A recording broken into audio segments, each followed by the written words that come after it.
Now, the presidency has allayed fears of, fears that they will know how the states will spend the VAT, and they have put up a framework, to check the abuse of VAT spending in place. Well, the presidency and especially from the chairman of the Presidential Committee on Fiscal Policy and Tax Reform, and he does seem to have a lot of confidence in the governors. If you ask me, Mr. Idile seems to have so much confidence in the governors, and I wonder where that confidence, where that assurance is coming from. Because when you talk about these things, prudent management of finances at the state level, prudent management of even allocation coming to the states from the federal level, the governors have always been known or seen to be a problem. And so, like I said, I do not know why Mr. Oluyole is so confident that the governors will not be mismanaging these funds. I think they have, like I said, they have a framework. Maybe he has a plan, a kind of strategy to ensure that, a kind of check to ensure that the governors don't, spend the money anyhow. Oh, there's just as much as you can do to enforce whatever you want at the state level. Remember, times it has been in this country where the federal government will disburse money to the states to help them with certain things. A very typical example during the recession, when the federal government allocated some money to the states to help with payment of salaries, and some of these governors insisted that the federal government cannot dictate to them what to do with the money. Many of them diverted that money to projects, to the extent that President Buhari at that time said any governor who still refuses to pay salaries, as at that time of the recession, is just being wicked. The governors didn't care. Many of them, the reason they said they could not pay salaries before was because they needed money to execute projects that would be for the general well-being of all and not just workers. So, okay, you kept that money, you refused to pay salaries. Now, there is some money to pay salaries. You are still saying that same money given to you, you want to divert it to the execution of projects. So, what of the salaries that you had withheld for the execution of projects beforehand? So I'm just using that as a typical example. I think there's very little the government can do by way of, except, of course, you want to make this the purview of the anti-graft agencies. But then, in that particular context, when it comes to what the states do with their, the governors do with the funds from tax reforms accruing to their various coffers, you have to be able to define that which is graft, that which is corruption, and I think that would be rather cumbersome. So I think the best thing to do in this situation is to actually get the cooperation of the governors, get the assurance of cooperation from the governors. Like I said, they have always been the problem. And it also says there's a rider here, over 15 new sales taxes will be scrapped, says the federal government. And I also see that as a problem, I mean, with the governors, because the so-called new sales taxes are the taxes that actually bring more money at the level of states, at the state level. And you can guess what the nuisance taxes are. The ones that somebody shows up at your doorstep and tells you to pay money for the house you built with your own money, to pay tax for the house you built with your own money, because you have taken in tenants. And again, the same person you are collecting rent. And the same person that represents a government that has not done anything about the bad road in your neighborhood, that has not done anything about lack of power supply in your neighborhood, the same government that has not done anything about security in your neighborhood, you and the other landlords are the ones that have to do all these things. Yet, so that's just a typical example of nuisance tax, if you ask me. But the nuisance taxes, like I said, bring more money. So how the governors, are we sure they'll be willing to let go of the nuisance taxes. Remember, the issue of local government's financial autonomy. You know, they were not very happy about that, and they still are not happy about it. Yes. Now, like you said, you remember then there was this this group of people being constituted. They were constituted then by local governments. You know, then collecting money. You know, they wait at some particular junctions, waiting for people, or maybe looking for companies, you know, cars that have stickers or adverts or anything. They will stand there, collect the money, and well, we don't even know whether the money goes to the local government or they just, you know, squander it. That is kind of thing that you have said just now. And can they really beat their chest that the government they represent provides the conducive environment, business environment for those companies to operate? And then there are also multiple taxation. You get taxed on so many fronts. This one comes and calls it this tax, that tax, this and that. That's also has been the bane of businesses in many parts of the country. Tola, before we go on, let's take this break. Wait, that be more Guinness be that.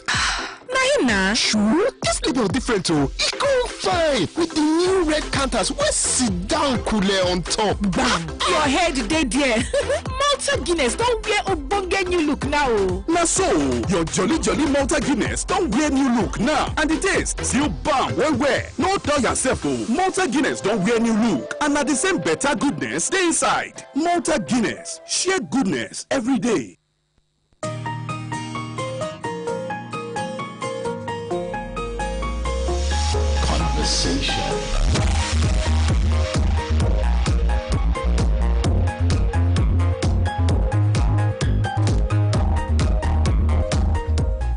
Well, back on the program is still conversation on Oluyole 98.5 FM. I have a banner headline before me here, and it has to do with the ivory towers. Varsity education in tatters. Lecturers can't fuel cars, sleep in offices to cut cost, ride tricycles to office, abandon higher degree programs. We are dying, pay us living wages, says ASU, Conwa. Make lecturers happy, coming from the parents, and their welfare are concerned, says federal government. And we bear the brunt, that's coming from the students. You know what I'll simply say about all this bimbo? The university lecturers, they have simply painted a picture of the Nigerian worker. Yes. That is what is happening. This is not happening to just the lecturers. Not just the lecturers. It's happening to every worker. Yes, in all sectors. But it is worrisome anyway. It is worrisome because now people will be discouraged, you know, to get their children, their kids to government institutions. And where is the money to put your kid in a private institution? How will you get that money? Well, except the rich. Even aside from money, scared when it comes to issues of standards and quality of education. Yes, standards, true. When it comes to these private institutions, many of them just want to make money. And, well, maybe the private institution should forgive me if I'm wrong, I mean the private universities, but the rate at which they turn out first-class degrees. Yes. And you wonder. At the convocation day in private university, so many people bagging first class, and you wonder. 200 students bag first-class degree in one private university, which will not happen in standard federal government or state government university. And you begin to ask yourself, has the process been thorough? Do these ones, all of them really deserve this first class? And, well, even the admission standards often compromised. You begin to, people with very low marks in JAMB, and even poor scores in the other exams, the other qualifying exams, and they get admission as long as they can pay. So That's well, for the government institutions too. Well, maybe they might be traveling that way too, because in a situation where there is no money for funding, for instance, and the lecturers who are the arrowheads, who are the people supposed to keep the institutions afloat by way of standards, again by way of standards, if they are not happy. So I wonder if quality and standards can actually be maintained. And there are people that actually try to defend, in a way, subtly defend or justify what is happening to the civil servants, or try to write it off or play it down. They do this by saying that, after all, we are the ones that help the politicians to steal. We are the ones that tell them how to steal, and that there are civil servants that, even in the midst of it all, that people, civil servants on as low a grade as level 5 or level 8, for instance, that you go to there, you see them building beautiful mansions on a very low salary, and you see a fleet of cars in their compounds. But then, to those people, I say, what is the percentage of such civil servants? They paint the picture as if all of us, all of us have that opportunity to dip our hands into the joint coffers, public coffers. So, but then, I also say that whichever politician decides to be corrupt, it's not because the politicians, it's not because the civil servants taught him how to be corrupt. He was corrupt before he went into politics, and he went into politics with the intention of stealing. Stealing and with the, stealing and with the aid of the civil servant. Yes. I have this President Bola Tinubu that is talking about the, I think the visit. Yes, he received the president of Germany. Did you ever, know that Germany had the president? If I was the chancellor, but just ceremonial president. We always know about German chancellor.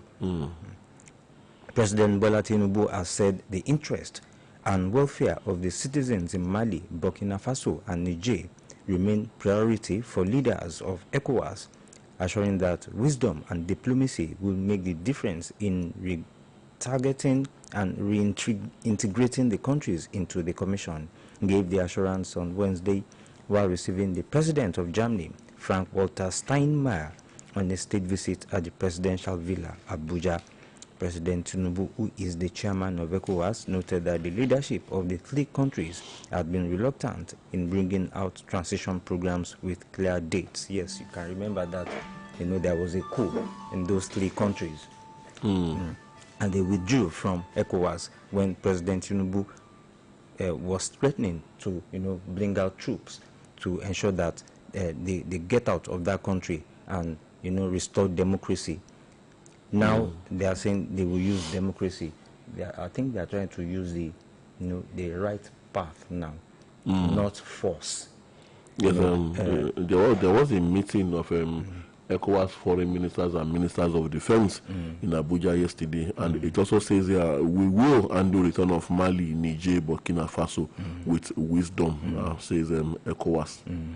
Yes, I don't know if you noticed what I noticed or what I perceived or saw yesterday regarding the German president's visit. The man is very well advanced in age, and I say this because of those who would criticize our system, keep saying that the elderly, the old and the elderly, should go and take the back seat, that they should not, especially a lot of people criticize our president, current president. They said he was old, much too advanced in age, and that he might not be able to undergo the rigors of the office. The first thing I noticed was when the German president was inspecting the guard of honor, and he was moving very slowly. And the soldiers that were marching with him on the inspection, they had to march at his pace, at his own pace. They had to.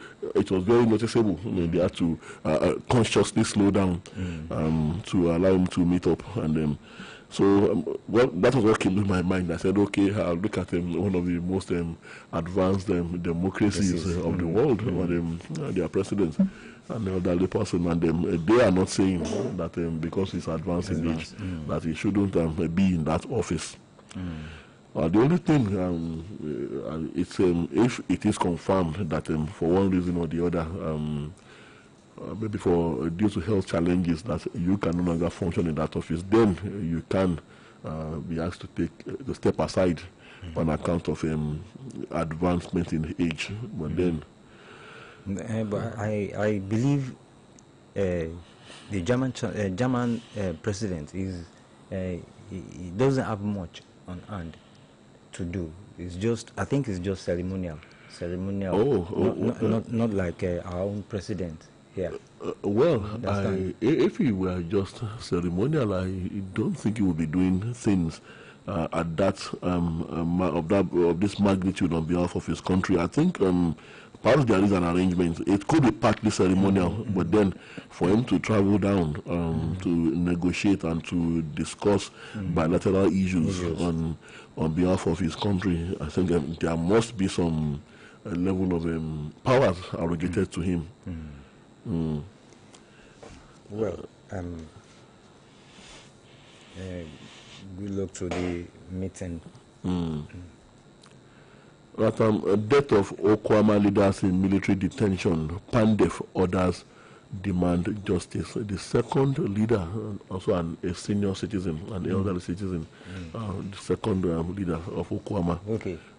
Died in. Now we have two leaders of Okwama. Two leaders that have died. Have died in detention. And to refresh your memory, Okwama, yes, that was on a peace mission where youths in that community were said to have killed soldiers on a peace mission, and the soldiers descended. Well, typical of the Nigerian military, when such things happen, they descended on the community, almost wiped it out, arrested a number of youths, and at that time, well, I quite differed, because almost the entire country was applauding the soldiers and saying that what they did was right, that those people too went beyond their boundaries when they killed soldiers. Yes, they went beyond their boundaries, so just as they would have gone beyond their boundaries if they kill any other person, if they kill any other citizen unjustly. So my argument was that time was that the soldiers should have gone through the pains, possibly with the assistance of other security agencies who are trained for these things, maybe the DSS or the police, to fish out the actual perpetrators. I think we should have come out of the woods by this time. Enough of a situation where soldiers are killed in a particular community, and then you descend on innocent civilians, men, women, children, the aged and the elderly, and the next thing is that you want to wipe out that entire community, and the entire nation continues to clap for them. Yes, I feel for the soldiers who have died, but that, for me, is not the way to go. Now, the leaders who have been in detention since then, again, I ask the question, yes, the army arrested them, but what should have been the next step? Handling their detention should have been the purview of the military. Within a space of 2 days, the other one died again. And yet, nobody, especially the authorities, they are not seeing anything wrong with this. And I begin to wonder what kind of a system are we operating in this country. Well, that Okwama issue, yes, generated a lot of controversy. Now, you know, one thing that I knew, one point, a situation that I knew that angered the soldiers, you know, they said when a soldier gets angry, you know, it just goes one way. Anything he wants to do, he will do. In Nigeria, in Africa? Yes, in Nigeria and Africa. See, they killed those soldiers in the first place and mutilated their bodies. That was, part of what angered, the colleagues, the other colleagues that came and bombarded that, that town, that time, and now arrested people, people who did not know anything about it, and people who were affected, people died, one chief died. I think we mentioned it that last week, 2 weeks ago. I think 2 weeks ago. Another has died now. Yes, due to maybe torturing and all those. Even if they were not tortured, they were old men, and I'm sure the conditions. The condition and trauma they underwent. Is enough to kill them, even if they were not tortured. And I have the question. Yes, they were angered because their colleagues were killed and their bodies mutilated. But then I also ask the question: how many communities have they wiped out in northern Nigeria since soldiers have been falling to the Boko Haram elements? Many of whom are actually hail from communities in northern Nigeria, aside the ones that come into the country from neighboring nations. So I ask that question again: that just how many of those communities have they bothered to attack? And and again, Okwama, a riverine community. Yes, there are people who are killed in Okwama. The terrain, the waters did not stop them from getting to Okwama to perpetrate, to do what they did there. But remember the story in, was it Plateau now, where they acknowledged that they got about 36 distress calls from a community that came under the attack of bandits and unknown gunmen. And the excuse they gave was that the terrain is difficult for them to go. But the terrain would not be difficult if it had been their men that were butchered and mutilated. All I'm trying to say here is that we should adhere to the provisions of the law. Now, they attacked Okwama community after the actual perpetrators of that atrocity had long gone. And I'm not even sure, as we speak, if they have arrested any of them, of the actual perpetrators, those who actually killed them, those soldiers, which is what they should be doing. Like you said, the area is a riverine area, and I believe those people came from outside, not from inside Okwama. Those people that perpetrated that crime, I believe they came from outside, that community. And then even the community people too, but nobody listened to them. They were also saying that the soldiers were the first aggressors. They said they actually killed some of their people. That they were but nobody wanted to hear them. Nobody wanted to hear their own side of the story. Right, Wike Ritalori Ogwebo tussle over Abuja land. Oh, so let's see who is going to win this one. Ritalori Ogwebo, well, quite an influential woman too. Yes. This one says, yes, beg your pardon, we are moving towards the Yuletide, and Chief Body George, you remember him, former deputy national chairman of the People's Demo, by making them happy during the Yuletide, even as he noted that the 2 months are very important months for Christians, Muslims, atheists, and traditionalists. And he said what he's suggesting. He said, Mr. President, this is directly to him. He said all those managing directors, they should sit down, give what can we do, can give an order from the so date of December at least to the end of. Yes, he's not really making a clear suggestion about what to do. He's just saying the petrol price should be put at 300 naira per liter between this month and January next year. It's either he's telling the federal government, from what you have read there, Bimbo, either he's telling the federal government to fully return subsidy for that period, or he's asking the key players and operators in the sector to run at a loss for that period, to make that sacrifice, to bring down the prices and run at a loss. Yes, actually he's talking about losses too. Yes, they say losses. Who can absorb losses? They will absorb the losses, plus all those characters who went to Paris, parading themselves as if they are from the outer planet. Yes, he was talking about losses too. That is talking about the 300 naira per liter You know, who is he talking about? The ones that went to Paris? I think those in Paris. I think those who, I think some people went to Paris the other time. I think President Tinubu also went to Paris. Yes, he went to Paris. Okay. So if you're talking about losses, losses also means sacrifices, when you deliberately incur losses for the general good. So I think he should start with himself. Maybe just something in the region of 500 million. I donate this to bring down the price of fuel. We will appreciate it, won't we, Bimbo? Yes, if Baba can do that, and also tell his friends to do the same, that we want to use this money for the purpose of bringing down the cost of fuel for between January and between December and January next year. Okay. Blackout as National Grid collapses 11th time in 2024. Another report says it's actually the 12th time the collapse of the National Grid.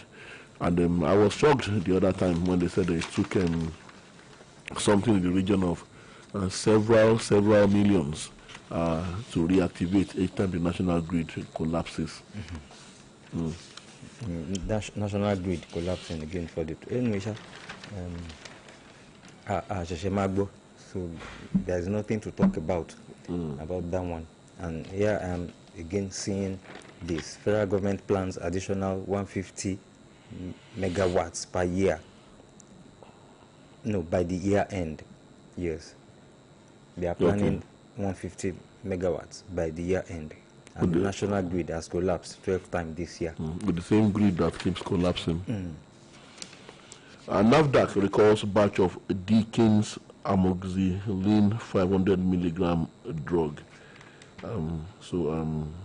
There is something wrong with that particular drug, and NAFDAC is recalling it, and they are telling the public to be wary, to be careful that the drug has been recalled. NAFDAC recalls batch of Deakin's amoxicillin 500 milligram drug. Yes, that same story is there was a story yesterday. There was a story yesterday about NAFDAC again, burning some, some drugs yesterday along Monia road. Akinyele dump site. Yes, counterfeit drugs. Counterfeit drugs. Yes, they burnt it. Drugs are mobbed up from all over the southwest, yes. and Kwara. They worth 11 billion naira, Bimbo. 11 was the worth of the medications, the counterfeit medications.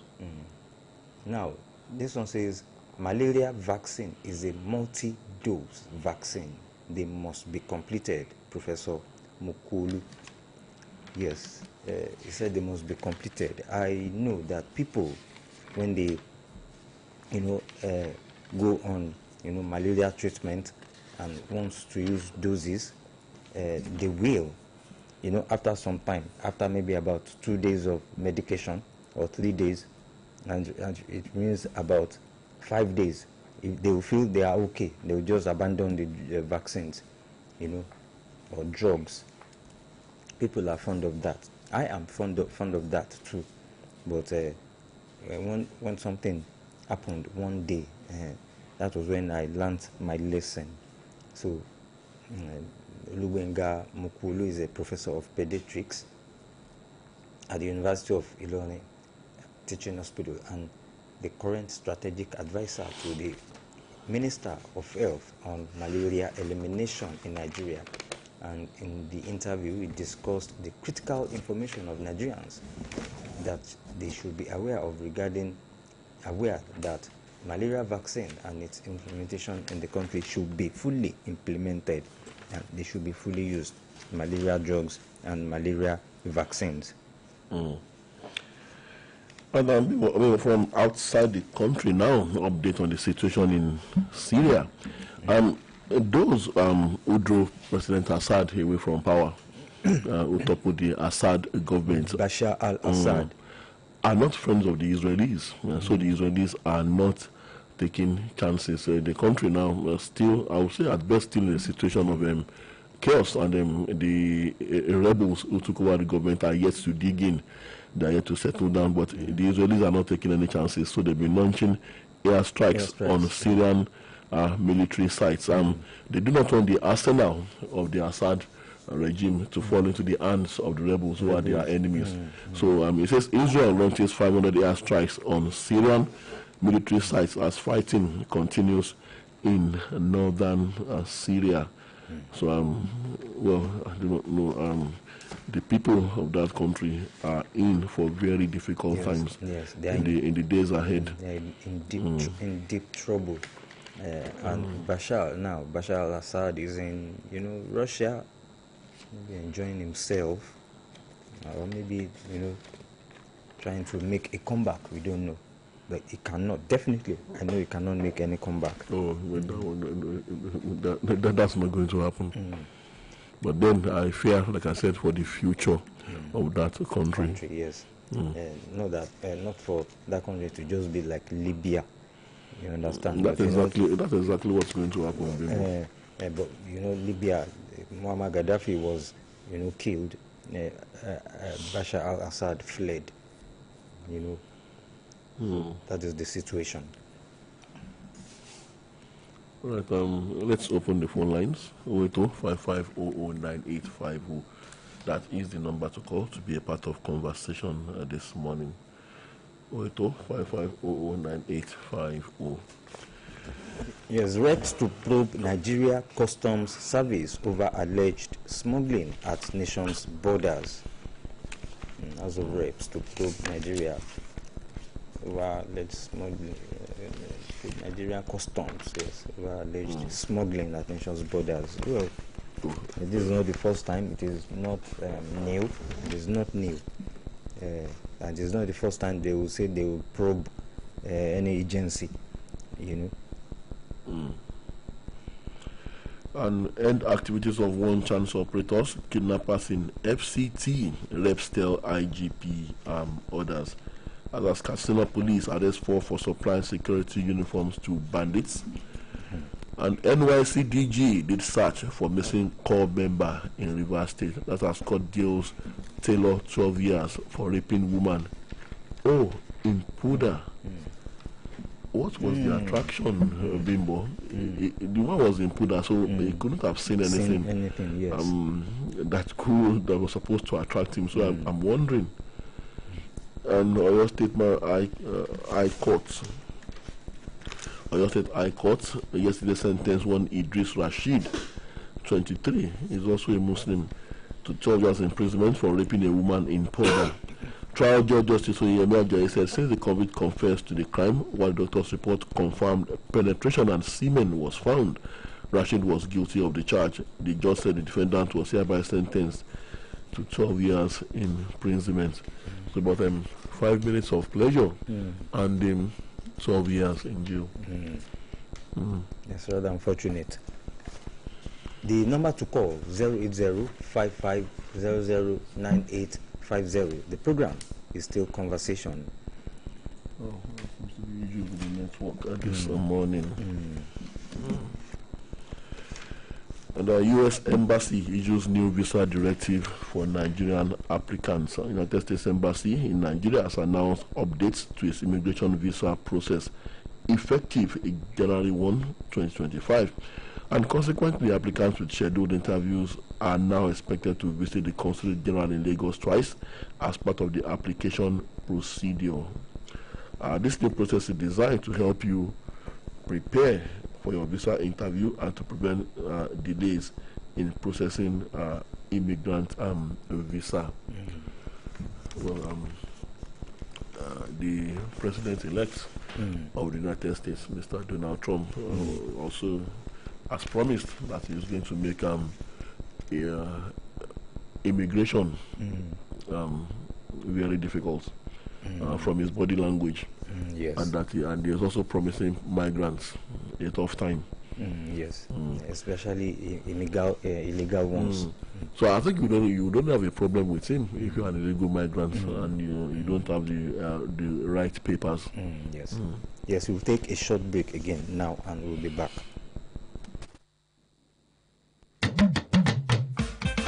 ọ̀rẹ́ mi àtàtà ilé wa kò ṣọṣọ kẹ̀. onímọ̀ láyẹyẹ àjọ̀dún kejì ìgbéyàwó wa àwọn àna mi ni wọ́n wá bá mi ṣàjọyọ̀. ẹ fún mi ní jollof rice. ẹ wo ìrẹsì funfun àtọbẹ̀ ata lèmi fẹ́ o ṣé iṣu àti ọbẹ̀ tòmátò wà ṣá. ọ̀rẹ́ báwo ló ṣe máa wá tẹ àwọn àna ẹ̀ tí wọ́n yan bọ̀ yìí lọ́rùn báyìí. kò sí gírì ọ̀rẹ́ mi ìyá mi sì kọ́ mi pé pẹ̀lú derica tomato mix kí n máa jẹun lọ ní. a ṣe derica tomato mix tó ń rẹ̀ dòdò tó sì kí pẹ̀lú ojúlówó tomatoes tó kún fún èròjà fibre iron àti vitamin A, D, E àti K ó máa ń jẹ́ kí oúnjẹ dùn wò lójú. derica tomato oúnjẹ aládùn tó kì í tó rẹ̀ dòdò. derica tomato mix fún àsè tó ń jẹ́ kí oúnjẹ dùn wò lójú. Hi Emeka. Jimmy, I learned that Betano is sending 3 football fans to England to watch the big game of Aston Villa versus Tottenham for free. Imagine us going there together. That would be amazing. Okay, bye. What? He hung up to play. Play with Betano and stand a chance to win an all-inclusive trip to the UK to watch live the big game of Aston Villa versus Tottenham. Betano, proud partner of Aston Villa.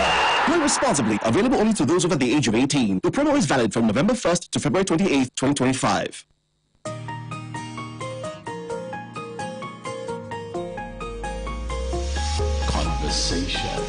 Conversation, and it's good to know you are still there. Well, another number you can try this morning to be part of conversation: 070 5555 1985. 070 5555 1985. Again, 070 5555 1985. Do well to call us and comment on any of the. Hello. Hello, good morning. Good morning. Hello, good morning, Mr. Tola. Good morning, Mr. Gimbo. I'm Jide. I'm calling from God. And now, on the, you read one news that, and that was the issue of DG of core members in River State looking for some core members or something like that. They've been missing for this. That is pathetic. I think the Nigerian military and the Nigerian police should join this action. You cannot post children to a place or a village or a town for them to be getting it. So please, the DG River State, the police forces in River State, and other security agents should join the force in search of them. Their parents would have been something else now. Then, on the issue of NEPA, power people, one thing is, I'm not going to blame, I used to say, Minister Adela for the failure or the success of power sector. That sector is big enough to wreck this country and big enough to progress this country. One thing is, we should do it bit and leave that place. One thing is, we should do this thing and distribute this thing to those. Yes, states have been doing it, but some states don't have the funds to carry on with the process of power. So they just do 110 megawatt, 50 megawatt, and I don't think that is enough. So thank you. Thank you very much. Thank you. 070-5555-1985. That's the number to call. Hello, good morning. Good morning, sir. Good morning. Good morning. Mr. Michael calling from Oluyole, sir. Good to have you, Mr. Ojo Michael. Yeah, God bless you. And Mr. Tola, everybody loves you, so trust in Jesus' name. Amen. And you know, yes, all of you. I mean, Abdullah Kabit, and all of them. Yes, what I want to comment on is about what happened in what I would the issue of Alhaji Yayabilo and Mr. Fauci. The only thing I want to bring out here is that, you know, Mr. Fauci was anchored while Alhaji Yayabilo was walked freely to the courtroom. He's telling you that at the end of the day, Alhaji Yayabilo will be a free man in this week and be walking freely without anything. And why Mr. Fauci? Because of the defamation character. In a custody now since December 20. He's telling us what we have to do in the next mission. And we should have rule of law should be obeyed in this country. To be obeyed in this country. Yes. And you know, it's not this country, I don't know, we think that we don't have law. Let me use that one. Or if we thought we have law, it doesn't work. It doesn't work.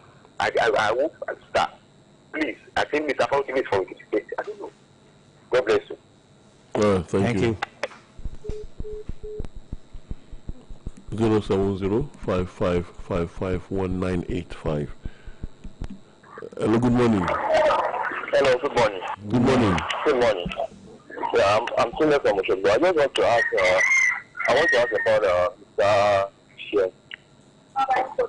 Okay, sure, you know is fine. Sure, you know is fine. He has been posted to our sister station at Oshogbo in Alaga. And I can't hear you very well. Hello? Hello. I said I can't hear you very well.